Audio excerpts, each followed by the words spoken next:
के जिन्होंने आतंकवाद के खिलाफ भारत की लड़ाई और साथ ही जो सर्वदलीय टीम का गठन किया गया है, यानी कि अगर हम बात करें तो सर्वदलीय प्रतिनिधिमंडल जो विदेशों का दौरा करेंगे और आतंकवाद के खिलाफ पाकिस्तान की संलिप्तता के बारे में देश को बताएंगे, उस पर उन्होंने अपनी प्रतिक्रिया व्यक्त की है।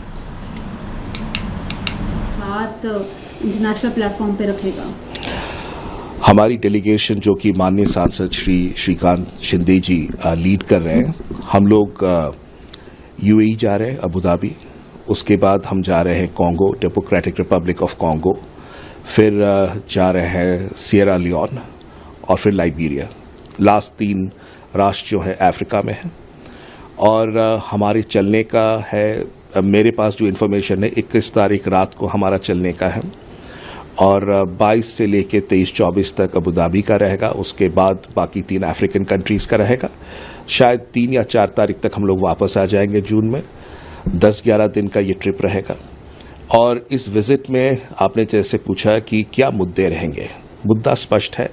पाकिस्तान जिस तरह से टेररिज्म का हब बन चुका है, जिस तरह से भारत को जो है उसने टेररिज्म को एक्सपोर्ट किया है भारत में, जिस तरह से भारत को क्षति पहुंची है पाकिस्तान की टेररिज्म की वजह से, वो तमाम विषयों को लेके और with proper evidence, facts, details जो कि मिनिस्ट्री ऑफ एक्सटर्नल अफेयर्स कल हमें ब्रीफिंग करेगी, ये तमाम विषयों के साथ हम लोग रखेंगे इसको अंतर्राष्ट्रीय पटल पे।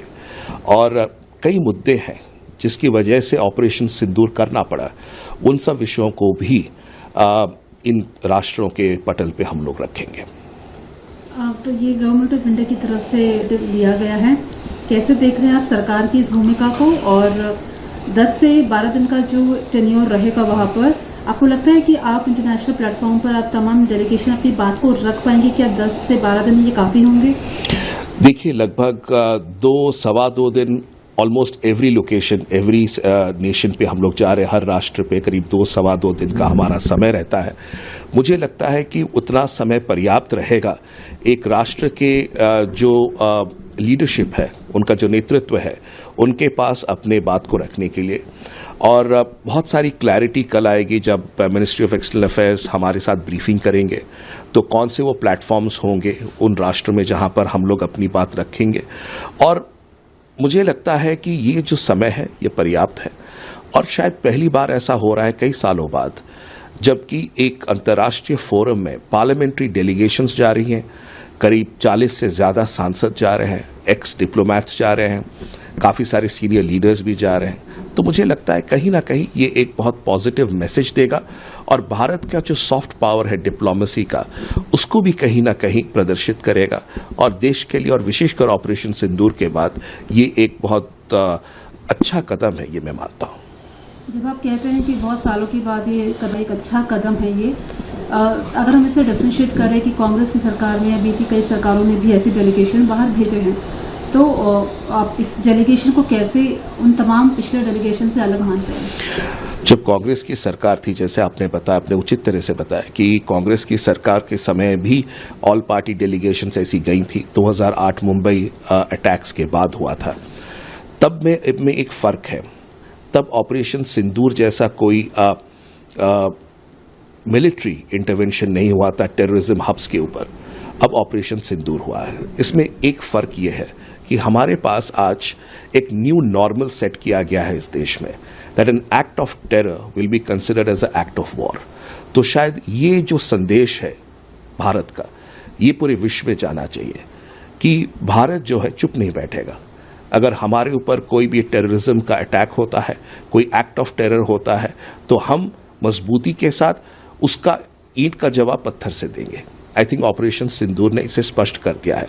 ये जो न्यू नॉर्मल है, इस न्यू नॉर्मल को विश्व के पास भारत पहुंचाना जरूरी है और मुझे लगता है कि ये जो मुहिम शुरू हो रही है 1-2 दिन में, ये मुहिम बढ़ेंगे आगे और बात करेंगे उत्तराखंड के मुख्यमंत्री पुष्कर सिंह धामी की। दरअसल उत्तराखंड के मुख्यमंत्री पुष्कर सिंह धामी की मौजूदगी में 16वें वित्त आयोग की टीम अगले 5 सालों के लिए राज्य को मिलने वाले अनुदान और करों में हिस्सेदारी तय करने के लिए राज्य सरकार के अधिकारियों के साथ चर्चा कर रही है।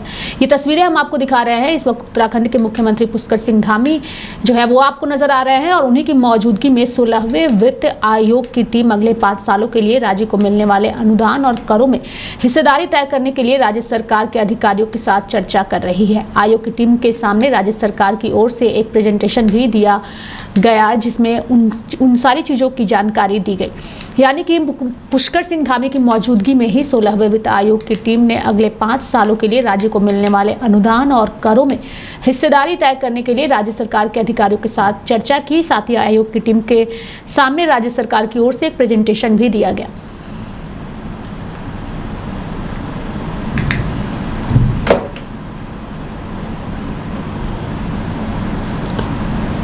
बढ़ेंगे आगे और बात करेंगे बिहार की राजधानी पटना की। दरअसल बिहार में इस साल जो है वो चुनाव होने हैं और चुनाव से पहले ही लगातार सभी पार्टियां अपनी अपनी पार्टी के जीत के दावे कर रही है अभी से ही, जबकि अभी तक चुनाव का बिगुल भी नहीं बजा है बिहार में। एनडीए की अगर हम बात करें तो एनडीए के नेता लगातार फुल ऑन एक्टिव मोड में हैं और बीजेपी सांसद संजय जायसवाल ने दावा किया है कि बिहार की जनता का विश्वास एक बार फिर से एनडीए के साथ है और अगर चुनाव में एनडीए की सरकार बनती है तो नीतीश कुमार ही उसके मुखिया होंगे। ये लगातार उन सबकी ओर से कहा भी जा रहा है। एनडीए अपने कार्यों के बदौलत पूरे बिहार की जनता का विश्वास जीती हुई है और कौन क्या करते हैं, कौन कहाँ जाते हैं, इससे किसी को कोई अंतर नहीं पड़ता है।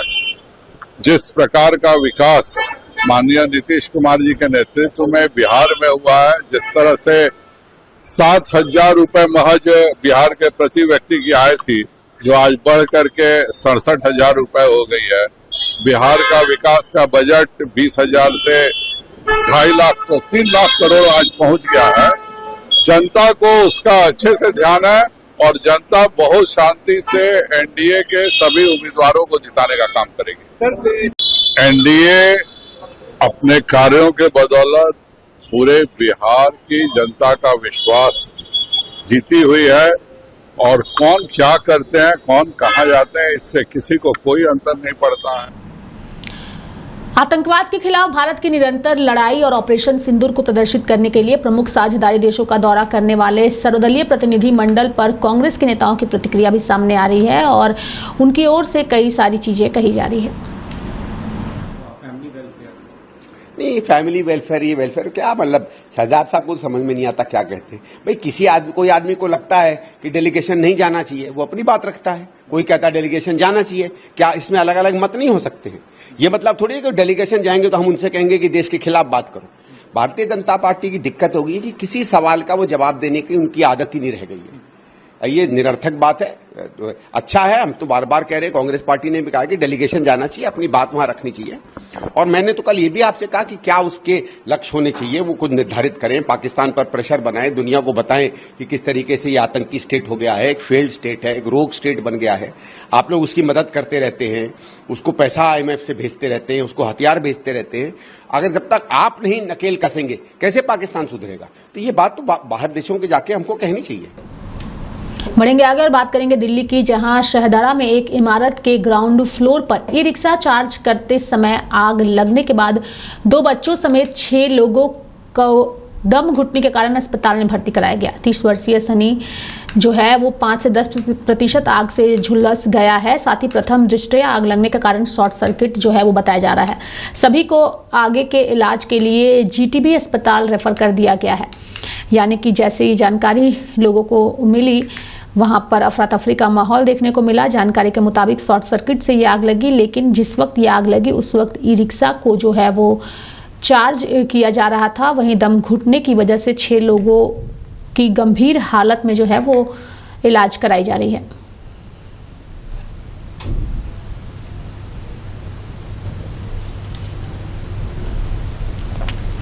बढ़ेंगे आगे और बात करेंगे अहमदाबाद की। दरअसल गुजरात के गृह मंत्री हर्ष सांघवी ने राजकोट ध्वस्तीकरण पर अपनी प्रतिक्रिया व्यक्त की है और उन्होंने स्पष्ट शब्दों में कहा है कि जिन जगहों को गैरकानूनी काम करने का अड्डा बनाया गया है उन सभी को ध्वस्त किया जाएगा। बुलडोजर फिर से चल रहा है राजकोट में। देखिए, भारतीय जनता पार्टी की गुजरात सरकार आदरणीय मुख्यमंत्री श्री भूपेंद्र भाई पटेल के मार्गदर्शन में गुजरात पुलिस का ये स्पष्ट संकल्प है कि राज्य में अगर आप कोई भी गुनाह करोगे, बेगुनाहों को परेशान करोगे और राज्य की सरकारी जमीनों पे आप कब्जा भी करोगे, हम ये नहीं चला। ये गुनहगारों के खास तौर पे आज राजकोट की अगर मैं बात करूं तो 38 गुनहगारों के 38 जगह जहाँ उन्होंने दुकानें बनाई है या फिर घर बनाया है या फिर ये 2 नंबर के काम करने का अड्डा बनाया है, उस सभी को ध्वस्त किया जाएगा और ये सभी लोगों पे सबसे सख्त कार्रवाई होगी। राज्य में शांति से, मेहनत से और ईमानदारी से काम करने वाले सभी लोगों के लिए राज्य सरकार हमेशा उनके साथ खड़ी है, लेकिन जो गुनाह करेगा उनको। बढ़ेंगे आगे, बात करेंगे अमृतसर की। दरअसल भारतीय सेना के एक जवान ने जानकारी देते हुए बताया है कि इस वक्त हम ऑपरेशन सिंदूर का हिस्सा हैं, यानी कि 8 और 9 मई की रात को जिस तरीके से दुश्मन की ओर से फायरिंग की गई और घुसपैठ की कोशिश की गई, हमने दुश्मन पर अचूक फायरिंग की और उसकी घुसपैठ की कोशिश को नाकाम कर दिया। हमारी फायरिंग का नतीजा ये हुआ कि सुबह तक दुश्मन अपने घुटनों पर आ गया और अपनी पोस्ट पर सफेद झंडा लहरा दिया। इस वक्त हम ऑपरेशन सिंदूर का हिस्सा हैं। हम आईबी पर हाई अलर्ट में तैनात हैं। ये पीछे जो आप एरिया देख पा रहे हो, ये वो एरिया है जहां से दुश्मन अक्सर इन्फिल्ट्रेशन की कोशिश करता रहता है और ऐसी ही एक कोशिश उन्होंने 8 और 9 मई की रात को की थी। 8 और 9 मई की रात को दुश्मन ने हमारे ऊपर अचानक फायरिंग की और उस फायरिंग की आड़ में उसने इन्फिल्ट्रेशन की कोशिश की। मैंने और मेरे साथियों ने उस इन्फिल्ट्रेशन की कोशिश को अपने ऑब्जर्वेशन इक्विपमेंट की मदद से डिटेक्ट किया, दुश्मन पर अचूक फायरिंग की और उसकी घुसपैठ की कोशिश को नाकाम किया। हमारी फायरिंग का नतीजा ये निकला कि सुबह तक दुश्मन अपने घुटनों पर आ गया और उसने अपनी पोस्ट पर व्हाइट फ्लैग लहरा दिया। हम अपने देशवासियों को यह यकीन दिलाते हैं कि जब तक भारतीय सेना देश की सरहदों पर तैनात है, तब तक कोई भी इस देश की तरफ आंख उठाकर नहीं दे सकता। हम अपने देश के दुश्मनों की हर नापाक हरकत का मुंह तोड़ जवाब देंगे। पंजाब के अमृतसर में भारतीय सेना ने पाकिस्तान द्वारा प्रक्षेपित मिसाइलों का मलबा दिखाया, जिन्हें भारतीय वायु रक्षा प्रणालियों द्वारा रोककर मार गिराया गया। भारतीय सेना ने एक डेमो दिखाया कि कैसे आकाश मिसाइल प्रणाली L-17 एयर डिफेंस गन सहित भारतीय वायु रक्षा प्रणालियों ने अमृतसर के स्वर्ण मंदिर और पंजाब के शहरों को पाकिस्तानी मिसाइलों और ड्रोन हमलों से बचाया। भारतीय सेना ने केवल आतंकवाद और आतंकी ठिकानों को बिना किसी अतिरिक्त नुकसान के निशाना बनाया और सटीक तरीके से नाश किया, जिसका सबूत पूरे विश्व ने देखा। लेकिन भारत में किसी भी उपयुक्त और उचित टारगेट के अभाव से पाकिस्तान मिलिट्री ने जानबूझकर भारतीय सैन्य ठिकानों को और सिविल इलाकों को निशाना बना के रखा। सांप्रदायिक और सामाजिक खलल डालने के लक्ष्य से पाकिस्तान आर्मी ने धार्मिक स्थलों को भी निशाना बनाया। जैसे कि हम सब जानते हैं, उसने गोल्डन टेम्पल के ऊपर बहुत भारी तादाद में ड्रोन और मिसाइल से हमला किया, जिसको कि हमारे बहादुर आर्मी एयर डिफेंस के गनर्स ने पूरी तरीके से डिटेक्ट, ट्रैक और एंगेज करके ध्वस्त किया। पाकिस्तान आर्मी के लिए सभी जायज टारगेट है।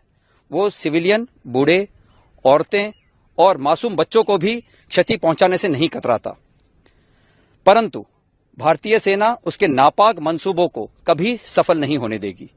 पाकिस्तान आर्मी भारतीय सेना का सामना नहीं खड़ी होकर कर सकती, इसीलिए अपने ही क्षेत्र से वो ड्रोन और मिसाइल अटैक।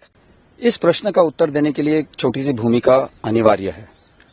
अब सारा विश्व ये जानता है कि पाकिस्तानी सेना ने सुनियोजित तरीके से 22 अप्रैल को पहलगाम में अपने आतंकवादियों द्वारा निहत्थे और निर्दोष देश और विदेश के पर्यटकों पर हमला करवाया।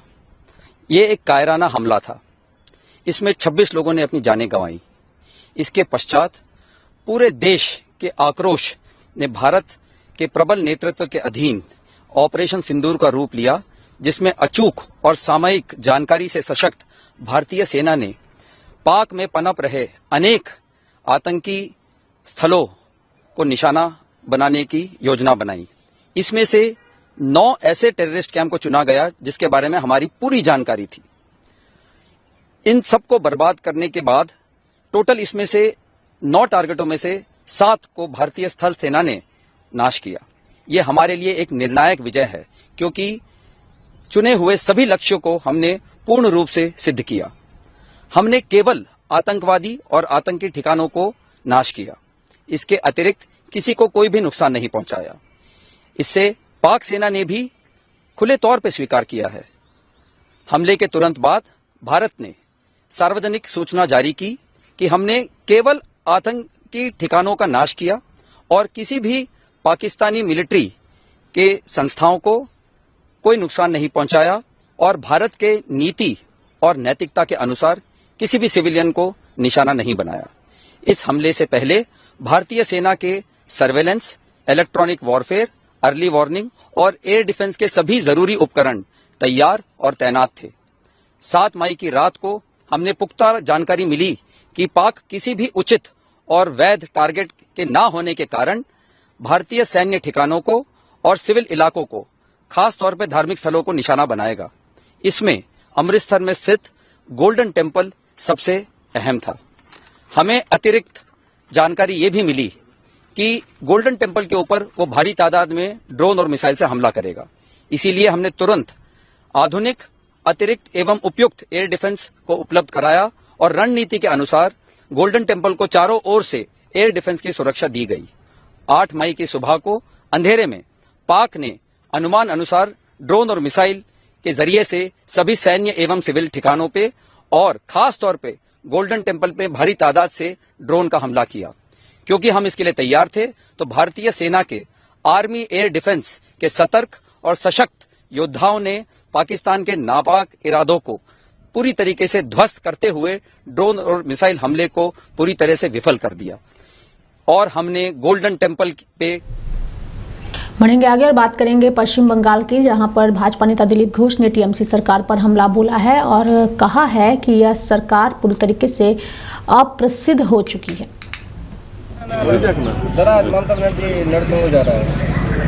कौन मना कर रहा है, जाने दो ना। हम मना करने वाले क्या है? जॉन बाला टीएमसी का बाद और तो हमेशा जाते हैं, मेदिनीपुर भी सबसे ज्यादा आते हैं, तो कौन रोकता है उनको? लेकिन फायदा क्या होता है? आगे झूठ बोल के चले जाते हैं। लोग देख रहे हैं ना क्या हो रहा है। एसएससी प्रोटेस्ट चल रहा है विकल्प भवन पे।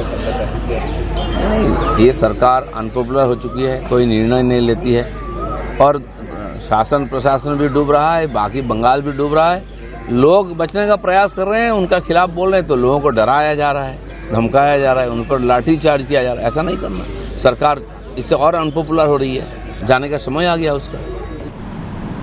बढ़ेंगे आगे और बात करेंगे हरियाणा के मुख्यमंत्री नायाब सिंह सैनी की, जिन्होंने सोनीपत में राज्य स्तरीय श्री गुरु गोरखनाथ प्रकट उत्सव समारोह में हिस्सा लिया। तस्वीरों में आपको मुख्यमंत्री नायाब सिंह सैनी नजर आ रहे हैं, जिन्होंने राज्य स्तरीय श्री गुरु गोरखनाथ प्रकट उत्सव समारोह में वह शामिल हुए। गुरु गोरखनाथ जी की स्मृति आज का जो राज्य स्तरीय कार्यक्रम का आयोजन ये समारोह हो रहा है, इस योजना की ये एक कड़ी है। इस योजना में हम सब जानते हैं संत विचार महापुरुष विचार प्रसार समिति के द्वारा संत कबीरदास जी महाराज, भगवान वाल्मीकि जी महाराज, गुरु नानक देव जी महाराज, गुरु तेग बहादुर जी, महर्षि कश्यप जी और गुरु रविदास जी, डॉक्टर भीमराव अंबेडकर जी और महात्मा ज्योतिबा फुले जी, भगवान परशुराम जी और धन्ना भगत जैसे संत महापुरुषों की जयंतियों को राज्य स्तर के ऊपर मनाने का ये गौरव हमें पिछले 10 वर्षों से हो रहा है। भाइयों, नहीं तो कोई पूछता नहीं था। अपने परिवार के लोगों के व्यक्तियों के जीवन को मना लेते थे, छुट्टी हो जाती थी, परंतु आज जिन महापुरुषों ने इस देश समाज को एक रास्ता दिखाया है, आज उन महापुरुषों के दिवसों को राज्य स्तर के ऊपर मनाने का काम ये हरियाणा की सरकार कर रही है। भाइयों, मुझे ये खुशी है। मुझे ये भी खुशी है कि महायोगी गुरु गोरखनाथ जी न केवल महान तपस्वी थे, बल्कि उन्होंने भारत का भ्रमण कर योग विद्या को घर घर भी पहुंचाया था। असल में उनके जन्म का उद्देश्य ही योग मार्ग पर प्रचार प्रसार करना था। गुरु गोरखनाथ जी ने योग मार्ग के जरिए भारत भूमि पर सांस्कृतिक जागरूकता का जो अभियान चलाया, उसके बल पर ही भारत विश्व गुरु कहलाया। ये गुरु गोरखनाथ जी की ही उनका विचार। तो मेरे साथ फिलहाल अभी के लिए नेशनल स्पेशल में इतना ही। आप देखते रहिए लाइव इंडिया हर पल। नमस्कार।